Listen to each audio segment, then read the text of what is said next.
மகளின் காதலை பிரிக்க தந்தை கடத்தல் நாடகம் நடத்தியதாக வாலிபர் பெண் காதலியுடன் இருந்த ஆதாரங்களை காட்டி காதலன் வெளியிட்ட பரபரப்பு தகவல். பெரிய இடத்து சம்மதத்திற்காக கட்டுக்கதை விடுவதாக பெண் பதிலடி. கடந்த மே மாதம் தாம்பரம் பகுதியில் MBA பட்டதாரி பெண்ணை கடத்தி பணம் கேட்டு மிரட்டியதாக கைது செய்யப்பட்டார் ஒரு இளைஞர். காதலர்களை பிரிக்க பெண்ணின் தந்தைதான் கடத்தல் நாடகம் நடத்தி காதலனை உள்ளே தள்ளியதாக வெடித்தது பெரும் சர்ச்சை. CBCIDக்கு வழக்கு மாற்றப்பட்ட நிலையில் தற்போது ஜாமீனில் வெளியே வந்திருக்கிறார் கைதான இளைஞர் வினோத்குமார். இரண்டு தரப்புமே என்ன சொல்கிறார்கள் என்பதற்கு முன்பு ஏற்கனவே நடந்த சம்பவத்தை சுருக்கமாக பார்த்து விடுவோம். சென்னை தாம்பரத்தை அடுத்த செம்பாக்கத்தை சேர்ந்த மிக பெரிய தொழிலதிபர் அப்பாராவின் இரண்டாவது மகள் அனுஷா.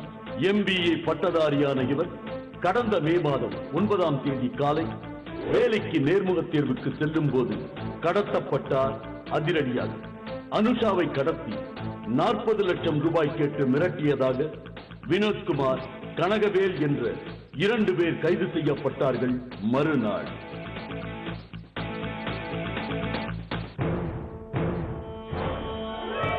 இவர்களில் வினோத்குமார் என்பவர் அனுஷாவுடன் கல்லூரியில் ஒன்றாக படித்த நெருங்கிய நண்பர் என்ற பரபரப்பு தகவலும் வெளியானது.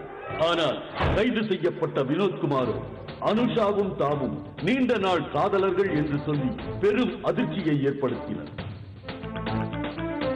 தன்னிடம் இருந்த காதலியை பிரிப்பதற்காக அனுஷாவின் தந்தை அப்பாராவ்தார் சதி செய்திருப்பதாகவும் சொன்னார் அவர். போலீஸ் அதிகாரிகளும் சதிக்கு உடந்தை என்று குற்றம் சாட்டினார்.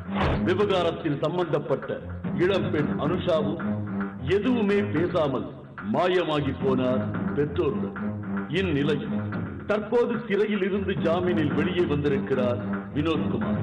மாயமாகி போன அனுஷாவும் வெளியில் நடமாட ஆரம்பித்துள்ளார். இந்த நிலையில்தான் இரு தரப்பினரையும் சந்தித்தோம். உண்மையிலேயே என்ன நடந்தது என்று தெரிந்து கொள்வதற்காக முதலில் வினோத்குமார் தரப்பு சொல்வதை கேட்போம். தேனி மாவட்டம் கம்பம் நகரம்தான் வினோத்குமாரின் சொந்த ஊர். பால்பாண்டி என்பவரின் மகனான இவர் வண்டலூரில் உள்ள தனியார் கல்லூரியில் MBA படிக்கும் போது வலிய வந்து காதலித்தார் தொழிலதிபரின் மகள் அனுஷா. அப்ப என் கூட படிக்கிற கிளாஸ் பொண்ணு அனுஷா, அந்த பொண்ணு வந்து தெலுங்கு கேஸ், நான் வந்து தமிழ் பீப்புள். 2 பேரும் வந்துட்டு ஃப்ரெண்ட்ஸா ரொம்ப பழக ஆரம்பிச்சோம். இப்படி இருக்க நிலைமையில February 14 வந்துட்டு அனுஷா என்ன பிடிச்சிருக்குன்னு சொல்லிட்டு என்ன வந்து ப்ரப்போஸ் பண்ணான்.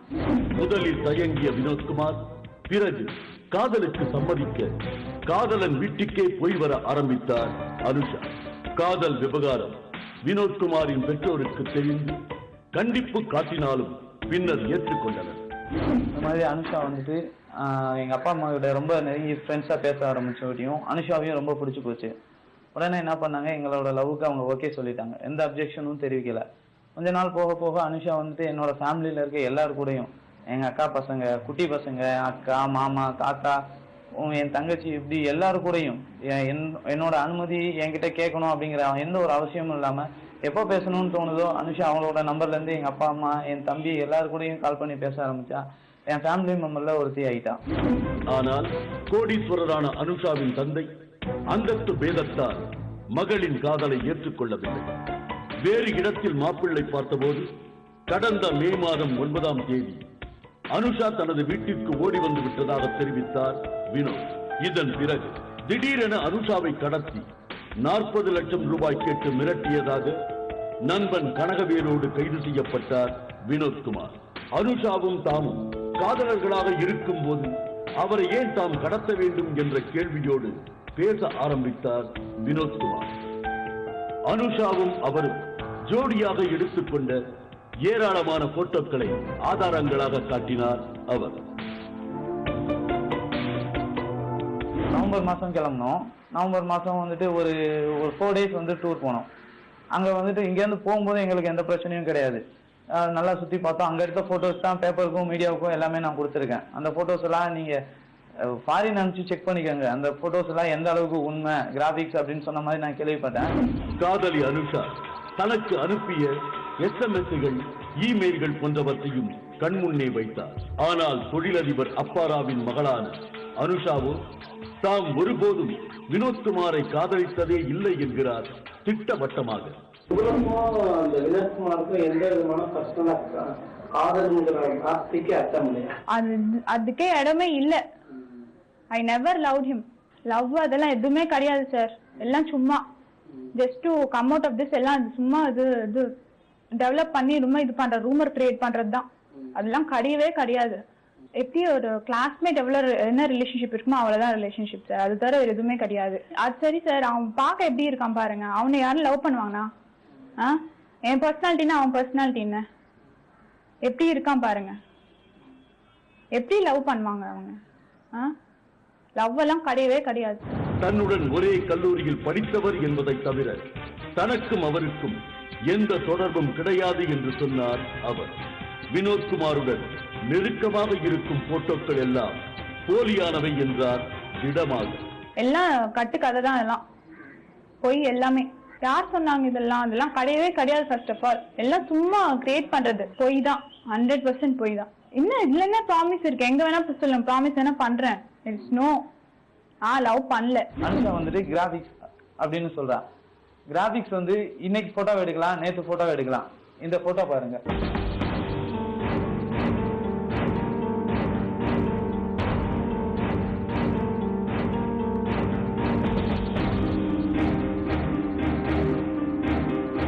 இதெல்லாம் எனக்கு எப்படி கிடைக்கும்?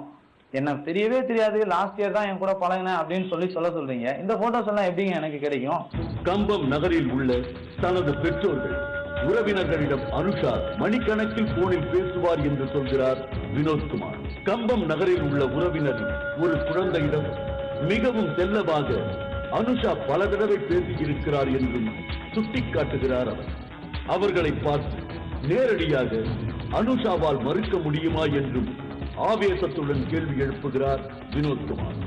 அனுஷாவிடம் இது பற்றி கேட்டதற்கு இதெல்லாம் வினோத்குமார் அளந்துவிடும் வெறும் கட்டுக்கதை என்கிறார் சலனமே இல்லாமல். நான் ஏன் அவங்க அக்கா பையன் கிட்ட பேசணும்? நான் எதுக்கு சார் பேசணும்? What is the use? இவன் கிட்டயே இது பேசல, அவள் இதுவே இல்ல சொல்றேன். and I'm not close to them, why should I speak to them family? பணக்கார இடத்தில் சம்பந்தம் வேண்டும் என்பதற்காக வினோத்குமாரின் பெற்றோரும் உறவினர்களும் நாடகமாடுவதாகவும் கூறினார் அனுஷா. ஆனால் வினோத்குமாரோ இன்னும் பல சம்பவங்களை நினைவு கூர்ந்தார். அனுஷாவின் வற்புறுத்தலால் அவளின் அக்கா திருமணத்தில் தமது பெற்றோர்கள் கலந்து கொண்டதாக சொல்கிறார் வினோத்குமார். இதோட ஒரு முக்கியமான விஷயம் என்னன்னு தெரியுமா? என் கிளாஸ்ல MBA 120 பேர் படிக்கிறோம். ஒருத்தர் 2 பேர் கிடையாது, 120 பேர் படிக்கிறோம். இந்த 120 பேர்ல அனுஷா என்ன மட்டும் ஸ்பெஷலா இன்வைட் பண்ணிருந்துச்சு. என்ன மட்டும்னா நான் மட்டும் தான். அந்த MBA ஸ்டூடெண்ட்ஸ்ல எந்த ஒரு ஸ்டாஃபையும் இன்வைட் பண்ணல, எந்த ஒரு கேர்ள் ஃப்ரெண்ட்ஸையும் இன்வைட் பண்ணல, பாய் ஃப்ரெண்ட்ஸையும் இன்வைட் பண்ணல. வினோதை மட்டும் தான் இன்வைட் பண்ணா. என்னோட அப்பா அம்மா ஏன் என்ன மட்டும் இன்வைட் பண்ணணும்? அதுக்கான ரீசன் அப்படிலாம் இல்லவே இல்லை சார். நான் அவங்க அப்பா எல்லாம் இன்வைட் பண்ணல. பொதுவா கிளாஸ்ல ஒரே ஒரு பத்திரிக்கை, எல்லாம் கிளாஸ் இதுவா எல்லாம் எங்க அக்கா கல்யாணம் இருக்கு எல்லாரும் வந்துருங்கப்பான்னு சொல்லி கிளாஸ் எல்லாம் ஃபுல் கிளாஸ்ல இருக்கவங்களுக்கு எல்லாம் ஒரு பத்திரிக்கை கொடுத்தேன். அது வந்து யாரும் நான் க்ளோஸ் ஃப்ரெண்ட்ஸ் இருக்கவங்களாம் அதனால வர முடியாதுன்னு சொல்லிட்டாங்க. நான் அது சரி ஓகே நோ ப்ராப்ளம் சொன்னேன். இவன் ரெஸ்பான்ஸ் பண்ணி இவன் வந்திருக்கான்.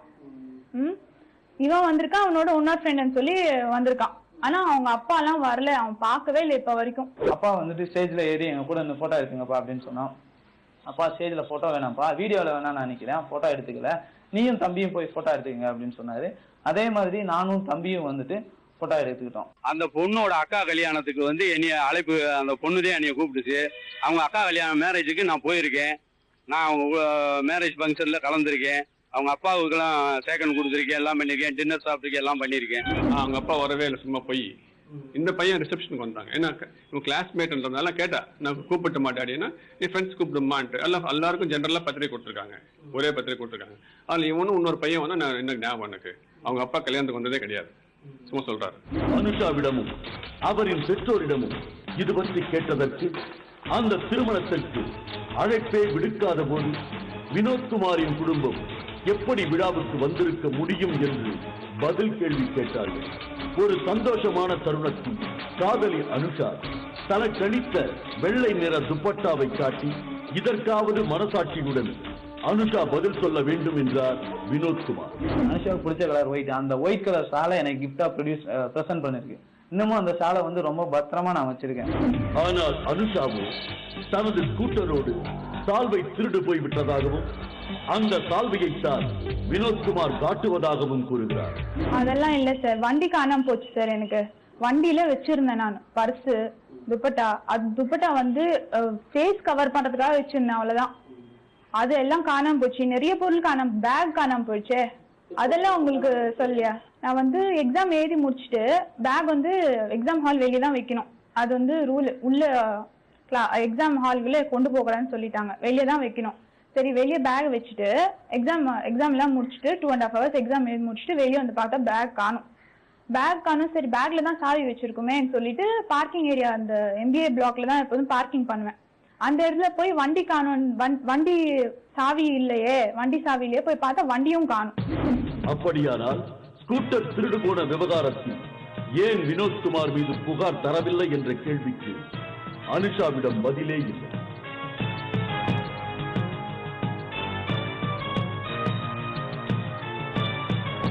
காதல் என்ற பெயரில் தனது தந்தையை மிரட்டி வினோத்குமார் பல லட்சம் ரூபாய் வாங்கிச் சென்றார் என்று அனுஷா போட்டார் ஒரு குண்டை.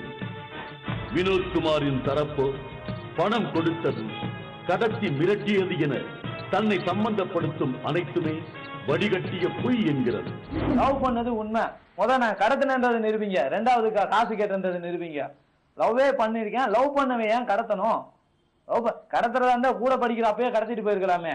ஏன் என் கூட 2 பேரும் கேரளா போயிருந்தோமே, அப்போ கடத்திட்டு போய் எங்கேயாவது இது பண்ணிருக்க முடியாதா, வச்சிருக்க முடியாதா? உனக்காக எவ்வளவு பெரிய விஷயம் நான் பண்ணேன்னு உனக்கு மட்டும்தான் தெரியும். உனக்காக எவ்வளவு பெரிய விஷயம் பண்ணேன்னு உனக்கு மட்டும்தான் தெரியும், மனசாட்சிக்கு மட்டும்தான் தெரியும். வழக்கை விசாரிக்கும் CBCID போலீசாரிடம் அனைத்து ஆதாரங்களை தரும்போது அனுஷாவின் அப்பா அப்பாராவ் செய்த சதித்திட்டங்கள் அனைத்தும் அம்பலமாவது நிச்சயம் என்று சொல்கிறார் வினோத்குமார். என்னுடைய காதலை வந்துட்டு இதுவரைக்கும் இன்னைய தேதி வரைக்கும் நான் கொச்சப்படுத்த விரும்பல. ஏன்னா உண்மையா நானும் இருந்தேன், நீயும் இருந்த, நான் நம்புறேன்.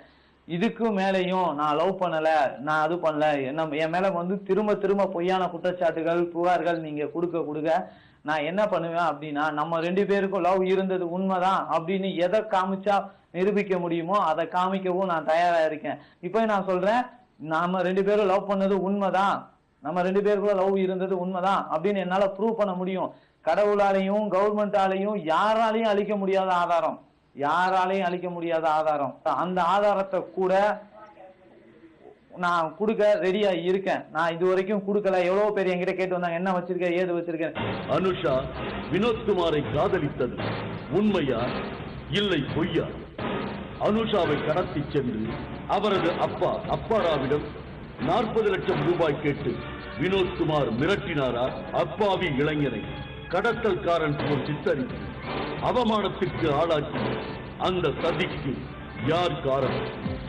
இந்த கேள்விகளுக்கெல்லாம் CBCID போலீஸ் விசாரணை நடத்தி முடிக்கும் போதுதான் மறைந்திருக்கும் உண்மைகள் தெரிய வரும்.